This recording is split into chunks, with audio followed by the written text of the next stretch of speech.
Welcome to your weekly airplane news updates. This is the week of January 3rd, 2022. We've got three story, actually four. One is disguised into two story, and that's the 5G update from the FAA. There's two stories there. We'll talk about, well, kind of the mess that is going on with this. We'll talk about the FAA investigating a suspicious YouTube video. That's the segment, the Don't Be That Guy segment. And then lastly, we'll talk about United that's offering pilots triple time, which is a good sign for, well, we'll talk about what it's a good sign for. All right, let's get to it. The first story this week and the second story have to do with the 5G debacle with the FAA and with the FCC and all the people involved with this. The FAA has shown a sample of NOTAMs that are going to be issued starting January 5th, which is a couple days ago from the day that you're watching this. And that's going to happen in 46 cities across the country. Now, in a statement from December, the FAA said that they would issue these NOTAMs for many of the instrument approaches and many of the aircraft systems that are using a radar altimeter. And this includes Autoland, this includes head-up display, this includes enhanced visual system. And basically what it means is that, well, none of these are going to be able to be used in areas where 5G is going to be deployed. And that's, there's a sample, and we'll put that on the video right here so you can see that simple NOTAM. And essentially it says, well, use a different way of navigating in this case. Now, what I want to ask is, why is this happening 30 days, this happened 30 days ago. Okay, the telecom companies have agreed with the FAA to delay the release of 5G for 30 days. And now, of course, we're 30 days later, and this thing has got to be released. And they're refusing, the telecom companies are refusing to extend it any longer. But my question is, why in the world was this not found a year ago when this whole process got even started? Why did we have to wait until the last minute? And now we have pilots that can't even use their own system in order to land the aircraft because there's going to be interference with 5G.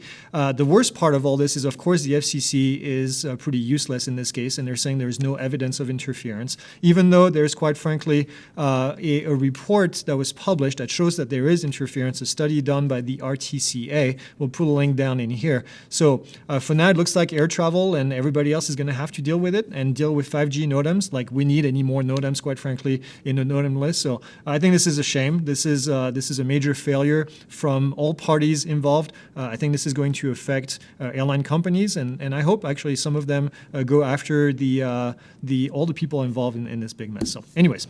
Hey guys, I just wanted to give you a quick update on the story that we just talked about because, well, we had to record it a little bit early because I had to go to CES, which is where I am today. And because of that, there's actually been an update since we published and since we recorded. It looks like the telecom companies have agreed to a 2-week delay because somebody threatened to actually sue them over this 5G rollout. So there will be more information, but I really want to give you this quick update because it kind of goes along with what I just said, and I said that this was going to roll out immediately, but there's going to be a bit of a delay. So we'll talk about more next week when I go back into the office. I'm sure there will be more information about this, but stay posted. Next story this week is the FAA is talking about investigating, or not even talking about, they are investigating this YouTuber for supposedly an accident that he had with his aircraft. This was a crash. He recorded the video. I'm not going to put a link down in there because he doesn't need to have more views because, quite frankly, I think this is something that's just completely idiotic. The Don't Be That Guy segment, unfortunately, we have to keep having them in 2022.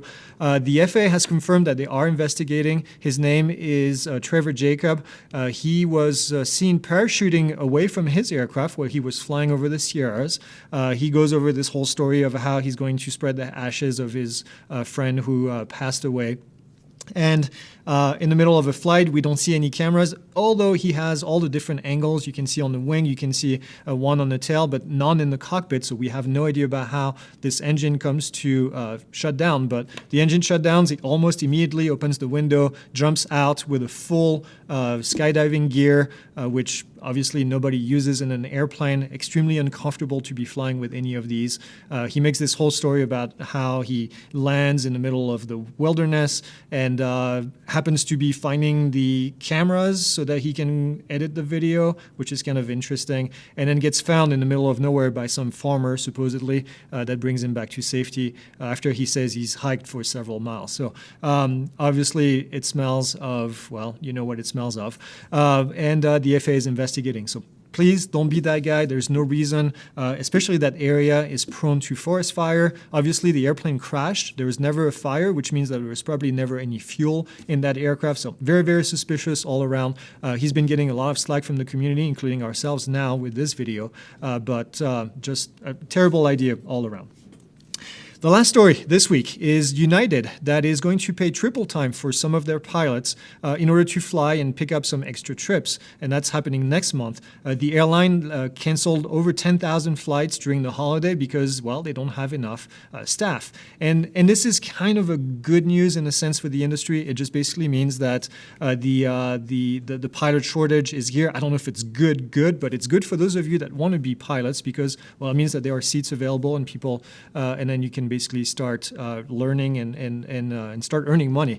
In this case, some of the overtime rates can exceed $1,000 per hour for some of the experienced captains, and then the first officers at regional can make basically $400 an hour because of the triple time. So not a bad gig, and hopefully we find more pilots and people to fly. So that's it. That's all I have this week. As always, like, subscribe, leave your comments, and then we'll see you guys next week.